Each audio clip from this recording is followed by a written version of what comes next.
আসসালামু আলাইকুম। আশা করি সবাই ভালো আছেন। প্রতিদিনের মতো আজকেও নতুন রেসিপি নিয়ে হাজির হয়ে গেলাম। আমি আজ আপনাদেরকে শুটকির তেলো দিয়ে দেখিয়ে দেব একদম সেরা স্বাদের সহজ রেসিপি। চলুন তাহলে দেখে নিন আমি কিভাবে পুরো 15 লিটারটা তৈরি করে নিয়েছি। এখানে প্রথমে আমি 3টে শুটকি নিয়ে নিয়েছি। এখানে আমি চেপা শুটকি নিয়ে নিয়েছি, আর নিয়ে নিয়েছি শুকনো মরিচ, আর এখানে নিয়েছি কয়েক টুকরো রসুন। এখন আমি শিলপাটায় বেটে নেব। প্রথমে আমি মরিচগুলো বেটে নিচ্ছি, ভালো করে একদম পিষে নিতে হবে মরিচগুলো।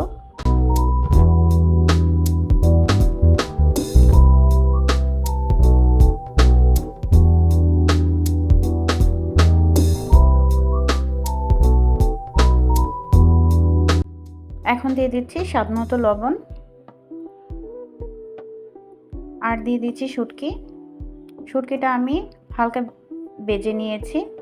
তারপর এখন শিলপাটায় বেটে নিচ্ছি।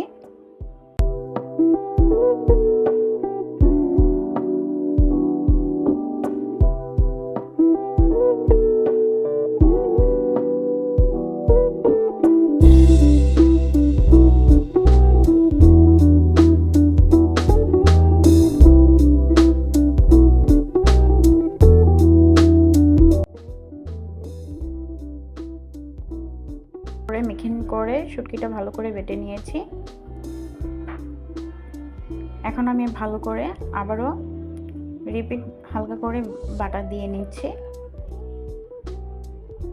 এভাবে করে শুটকির তেলো দিলে খেতে অনেক টেস্ট হয়, আর মুখে স্বাদ লেগে থাকবে। একবার খেলে বারবার খেতে ইচ্ছে করবে। গরম গরম ভাতের সাথে এভাবে একটা রেসিপি হলে আর কি লাগে বলেন। বাসায় একবার হলেও ট্রাই করে দেখবেন আমার এই রেসিপিটা। কত ইজিভাবে দারুণ সাথে শুটকি ভুনা করে নিতে পারবেন।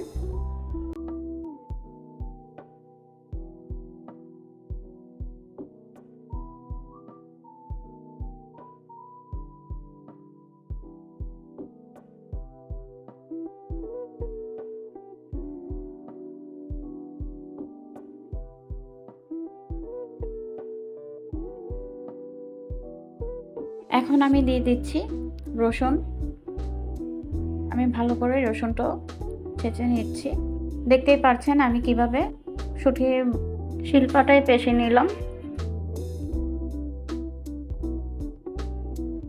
তেলো দেওয়ার জন্য প্রথমে সব কিছু তৈরি করে নিচ্ছি। এখন দিয়ে দিচ্ছি 2টা পেঁয়াজ। যেহেতু আমি শুটকিটা বাগার দেব, তাই আমি এখানে 2টা পেঁয়াজ ইউজ করলাম। তারপরে আমি পেঁয়াজ কুচি অ্যাড করে দেব। পুরো ভিডিওটির সাথেই থাকবেন। এভাবে করে শুটকির তেলো দিলে ভুনা করলে বারবার খেতে ইচ্ছে করবে। এতটাই টেস্টি হয়, না খেলে বুঝতে পারবেন না। আশা করি দেখেই জিভে পানি চলে আসবে। আর এত টেস্ট হয়েছে, না খেলে বুঝতেই পারবেন না। বাসায় একবার হলো ট্রাই করে দেখবেন। হয়ে গেল আমার সম্পূর্ণ বাটাবাটির ঝামেলা। এখন আমি বাগার দিয়ে দেখিয়ে দেব। হয়ে গেল আমার শুটকি বাটাবাটির ঝামেলা। এখন আমি চুলায় একটা ফ্রাই প্যান বসিয়ে পরিমাণ মতো তেল ঢেলে নিলাম। এখন আমি শুটকিগুলো তেলটা গরম হয়ে যাওয়ার পরে দিয়ে দিচ্ছি। তেলটা পুরোপুরি গরম হয়ে গেছে। এখন আমি বাটা শুটকিগুলো দিয়ে দিলাম, দিয়ে ভালো করে নেড়ে চেড়ে দিচ্ছি। এখন আমি পেঁয়াজ কুচি দিয়ে দিচ্ছি।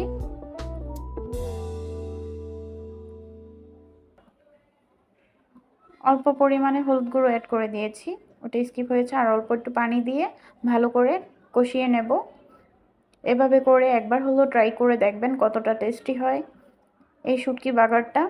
আমরা নারায়ণগঞ্জের বাজার শুটকি বাগার বলি। আর এখন দিয়ে দিচ্ছি সুন্দর একটা ফ্লেভারের জন্য লেবু পাতা। আপনারা চাইলে স্কিপ করতে পারেন। আমি এখানে সুন্দর একটা ফ্লেভারের জন্য দিয়ে দিয়েছি। হয়ে গেল আমার শুটকি ভুনা। এখন আপনাদেরকে পরিবেশন করে দেখিয়ে দেব। দেখেন কতটা লোভনীয় হয়েছে, আর খেতেও দারুণ টেস্ট হয় এভাবে করে শুটকি ভুনা করলে। বাসায় একবার হলো ট্রাই করে দেখবেন। আর আমার ভিডিওটা কেমন লেগেছে কমেন্টে জানিয়ে যাবেন। ভালো লেগে থাকলে লাইক কমেন্ট শেয়ার করে পাশে থাকবেন। চ্যানেলে নতুন হয়ে থাকলে চ্যানেলটি সাবস্ক্রাইব করে পাশে থাকা বেল বাটনটা অন করে দেবেন, যেন নতুন নতুন ভিডিও ছাড়ার সাথে সাথে আপনাদের কাছে নোটিফিকেশন চলে যায়। আর যারা অলরেডি চ্যানেলটা সাবস্ক্রাইব করে দিয়েছেন তাদেরকে অসংখ্য ধন্যবাদ পুরো ভিডিওটির সাথে থাকার জন্য। সবাইকে ধন্যবাদ। সবাই ভালো থাকবেন, সুস্থ থাকবেন। Thank you for watching. আল্লাহ হাফেজ।